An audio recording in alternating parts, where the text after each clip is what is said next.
Washington State's Governor Inslee and AG Ferguson's decision to quietly dump violent sex predators into our communities, now that's bad enough. But what kind of people do they reward with tens of millions of dollars of our tax dollars to watch these bad guys? Well, let's take a look, at least for a few of these vendors, as we dig into this story. Unfortunately, I must warn you in advance, this story just keeps getting worse. I've often described government bureaucracy as a mountain of corruption concealed by an ocean of incompetence. Well, that description seems pretty accurate this time as well. So now back to these vendors. We will see how they likely are not qualified to do this work, and how some of them are already violating the law as it is before they even get started. And, well, some frontline employees at the state, particularly the Washington State Department of Corrections, clearly are concerned. It appears that nobody in Washington State leadership cares even a little bit. Not Governor Inslee, who signed and supported this program, not AG Ferguson, who right now is too distracted trying to arrest parents and attend school board meetings because, of course, they must be domestic violent extremists. And certainly not the Democratic Party leadership, who basically control all levels of state government at this moment. In fact, they are championing this release of violent sex predators into neighborhoods. They don't want to protect you or your family. So all the special interests in this scheme are involved. Right now, they prioritize the releasing of these violent sex predators, or they want to get on the cash train so they can make bank, big bucks doing it. And finally, this just leaves us, you and I and our neighborhood, neighbors and our friends, because we're the people who actually do care about our children. We occasionally are fortunate enough to have some local politicians on our side, like Thurston County Sheriff Derek Sanders and Thurston County Commissioners Gary Edwards and Carolina Mejia, but ultimately, we are the people who have to live with the consequences of these terrible policies. Because, and I don't know if you noticed this little overlooked fact, but none of these violent sex predators are being released next to the homes or the children of politicians or senior bureaucrats in the state. Funny how that actually works. Their horrible policies are good enough for us, of course, but they don't ever want them in their home. So before I get into the ugly truth and the weird backgrounds of these profiteers of pain who plan on inflicting a lot of it on you and our family, I want to remind you to share and to like and subscribe this channel down below. It actually costs you nothing, but the more of you who do this, the better the visibility of our videos becomes, and the more visible these stories are to others. The more I believe that we can stop the craziness that we're exposing, particularly if we can expose it widely enough. Now, I'm always open to more of your comments as well, even if you disagree, and particularly if you know something that I don't know about the subject. Leave your comments below. I read them and I try to respond to as many as possible. But on the positive side of things, people are clearly waking up now. And it's true that some of these policies that were passed when nobody was watching during the COVID drama and our lockdown legislature back in 2021, and well, those days are behind us, the damage that our government leaders chose to inflict on us from that time still continue. And this is just one of the policies that we've discovered. Activists and concerned neighborhoods are showing up and engaging now, and I've linked to some of their sites down below, and I believe that if people continue to do this around the state, these stupid and insane public policies can be reversed, no matter how much Governor Inslee wants to dump violent sex predators into your neighborhood. So for example, I attended a local rally right here of about 40 disgusted neighbors who showed up in Martin Way in Olympia to protest in front of the Supreme Living facility last Thursday. And this was covered by Fox News affiliate local Q13, as you can see here. I've linked to their complete broadcast down below. In addition, just a few days ago, over 1,000 people showed up at a public meeting in Enumclaw to protest the absurd and this crazy violent sex predator house that was quietly set up in that community without informing the neighbors or the local elected officials either. Several Republican legislators showed up there, and the bureaucrats who have been fumbling along without opposition are suddenly realizing that the people, real people, who actually live in these communities, they're not going to accept that the politicos and the bureaucrats, their typical incompetence as good enough for government work, not this time. So most people realize that it sucks and it's disgusting. I mean, plus I'm sure a lot of them are less mystified as to how their tax dollars get so wasted by these guys now that they've seen them in action. It's just out there now for all of us to see and gaze at it in awe, wonder, and certainly a bit of disgust. So let's talk about Angela Rinaldo, for example, who right here is the director of Supreme Living, LLC. This is a business located in Olympia, Washington that already has been housing sex offenders of a slightly less violent nature and manages a drug rehab facility of sorts next door. So conveniently, these business operations are located next to 2 dance studios, of course, but that seems consistent with how these guys seem to roll. Now, Angela Rinaldo is a bureaucratic insider. She's a proud graduate of the Evergreen State College, and most recently, she's worked for Washington State's Department of Social and Health Services. Technically, this is the state agency that's in charge of currently supervising the worst violent sex predators that the state has ever caught. And this is at this secure, right now, they're at the Secure Commitment Center, which is located on McNeil Island. Rinaldo claims to have been a victim's advocate for many years, and while she may have worn that title in the recent past, most of her public career, it appears, she's been more comfortable being a criminal advocate instead. For example here, she has referenced in some of her online biographies that she worked in Kansas City for the Department of Corrections. Now, this appears to be true, but what she failed to inform people is that she was fired or forced to resign, depending on which newspaper article you read, from that job, which has been reported in this newspaper at the time, many others. I've linked to some of these down below, where she had been Deputy Secretary of Programs. And it was speculated at the time that her firing was due in part to her involvement with some early felon release programs back then, where her department was overruling the parole board recommendations to keep the criminals in jail maybe for the remainder of their sentences. And surprise, surprise, instead they were released early, and of course they harmed a lot of people. However, it could also be because of her for-profit prison camp scheme that ended up producing appalling conditions and other problems related to that. I'm not sure exactly which reason she was fired for, but either way, wherever Rinaldo was involved with criminals, Alaska, Kansas City, or Washington State, it just doesn't seem like things have ever worked out well. When Rinaldo came back to Washington in the 1990s, she was involved in attempting to get juvenile offenders from Seattle into some type of boot camp work release program in Lewis County, which drew the attention and ire of local residents at the time. In fact, the deeper we look into Angela Rinaldo, the more concerned that we become with her consistent background of always advocating for early release of the most violent and vicious criminals into our community. And no matter how many new victims that her policy preferences make, she seems to keep trying the same thing over and over again. And now, with her new Supreme Living Corporation, she can make a lot more money doing it. Now, as we pointed out in our last video, and as Q13 reported earlier this week, she's already lost one of the sex offenders from her current facility on Martin Way. But she asked us to trust her. She won't let any escape from the proposed house in Tenino, not this time. However, as we also reported last week, we posted these internal Department of Corrections emails, and I've linked to them down below, that clearly indicate that staff at the Department of Corrections had serious concerns over Angela Rinaldo's lack of knowledge, concern, or ability to manage this facility. By the way, the deeper I dive in her background, this is fairly consistent. So Angela Rinaldo is a bureaucratic insider. And she clearly saw the money train coming from the Inslee administration, and she's hopped on board, taking as much cash as she can grab. And really, who can blame her? She has enough to pay for her escape house in Mexico, as she bragged about on Facebook. And, well, she probably lied about her Mystery 9 grandkids, who she claims would be safe around these violent sex predators. She appears to be telling the truth when she brags about how profitable this whole project is for her.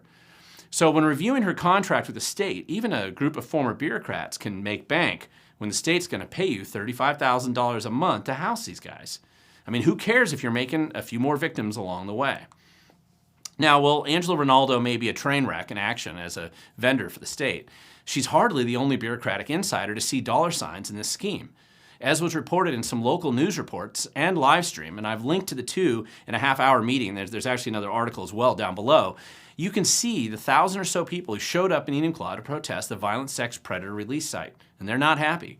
They also refused, appropriately so I think, to sit quietly back while the bureaucrats from DOC and DSHS, they tried to run out the clock at this public forum and present their death by PowerPoint presentation.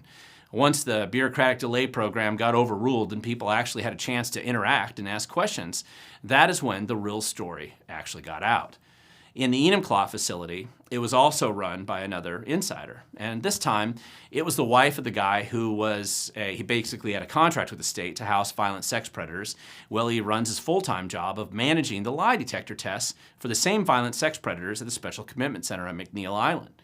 I mean, you can't make this stuff up. Another insider saw dollar signs, and everyone in the family is cashing in. So now let's see if I can actually explain this for you, because this is worth explaining. It gets a little confusing.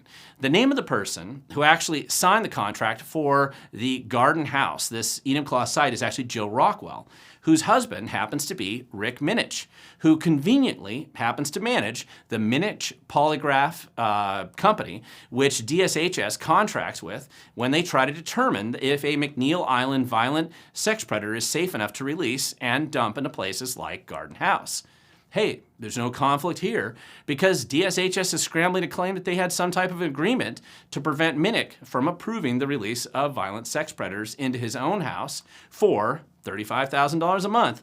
But it turns out they lied when you actually pulled the original release orders for this first violent sex predator from McNeil Island, a guy named Stephen Knapp. Yep, it was the Minich Polygraph who conveniently approved this guy to land in his own house, helping his wife collect megabucks every month. Now that is a sweet deal, and anybody who could get that and control that, they certainly deserve government work, apparently. So, however, that likely conflict of interest, that's the least of the problems uncovered at the Enumclaw meeting on February 9th. The bigger drama actually involved a so-called victims advocate from King County's Sexual Assault Resource Center who arrogantly told the 1,000 people in attendance that, and I quote, "the onus of keeping your kids safe is actually on you."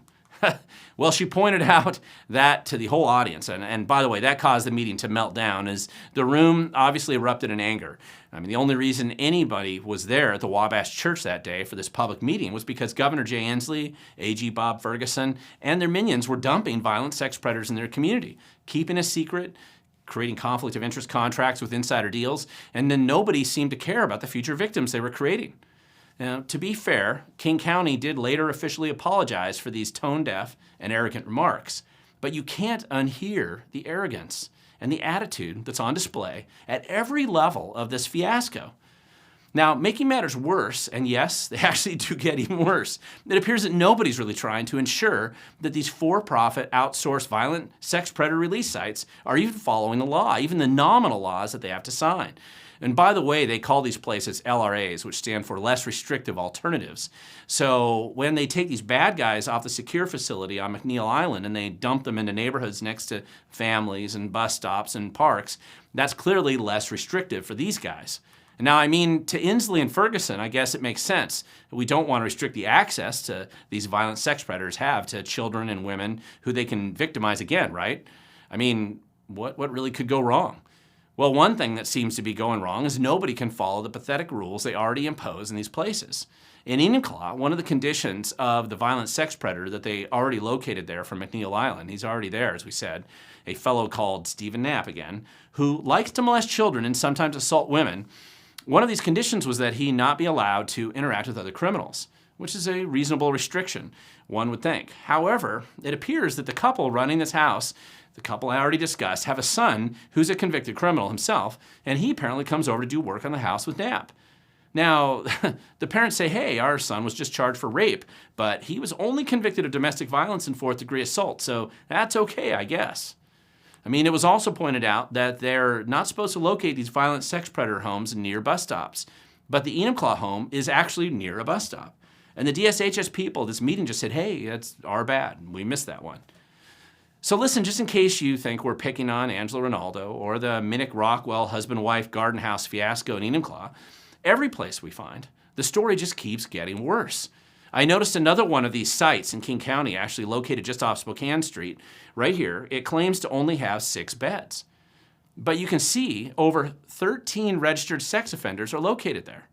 Is anyone, anywhere in the system, actually paying any attention to this scam? Apparently not, which is why you are watching this video and why so many other people are getting involved. I mean, finally, even more disturbing, if it proves to be true, I'm getting multiple reports that someone's going back and clearing out some of the registered sex offender lists so it doesn't look as bad as it actually is out there. Now, I'm not sure who'd be doing that, but people are noticing that when they checked last week, for example, they might have noticed 190 registered sex offenders in a specific area, and now there's only 150. What's happening there? I don't know yet, but we have some serious issues to look at. So let's face it, we don't have all the answers yet. But I promised that we would keep digging. And the more we dig, unfortunately, the uglier it gets. Governor Inslee, A.G. Ferguson, the legislators who endorsed this policy, mostly Democrats, and the senior bureaucrats who are trying to cover up their deficiencies, they have a lot of questions that they still need to answer. And they can't just travel around putting on fake death by PowerPoint deflection presentations. Nobody believes them. And when they try to stand up and blame the future victims of these schemes, they're not increasing the faith anyone might still have in their abilities. At a bare minimum, and I realize this is a big ask, but at a bare minimum, we expect our government to do the right thing and at least pretend to protect the people, particularly our children, from the violent sex predators that do exist in the real world. We created places like McNeil Island, prisons and mental institutions, so that troubled people, even evil troubled people, can live in a humane environment and at least not kill, rape, or molest more children. We want to believe that at least some of our judges or bureaucrats in this vast, bloated system will actually do the right thing, just sometimes. So the reason that we're also disgusted with everyone at a leadership level on this whole story and this big fiasco of a scandal is that it's becoming rapidly clear that nobody does care about us. I mean, they care about the cash, they care about their budgets, absolutely. But they also care about appeasing the most extreme elements in society who basically want the most violent criminals dumped next to our homes. They care about political insiders who plan to profit from these release schemes. And they care about keeping everything secret and hiding the truth from us. I mean, they care about silencing our efforts to expose the truth because those things they absolutely seem to care about. That's scary. But when it comes to protecting the most vulnerable in our community, not so much. So this is why we have to continue to dig for the truth.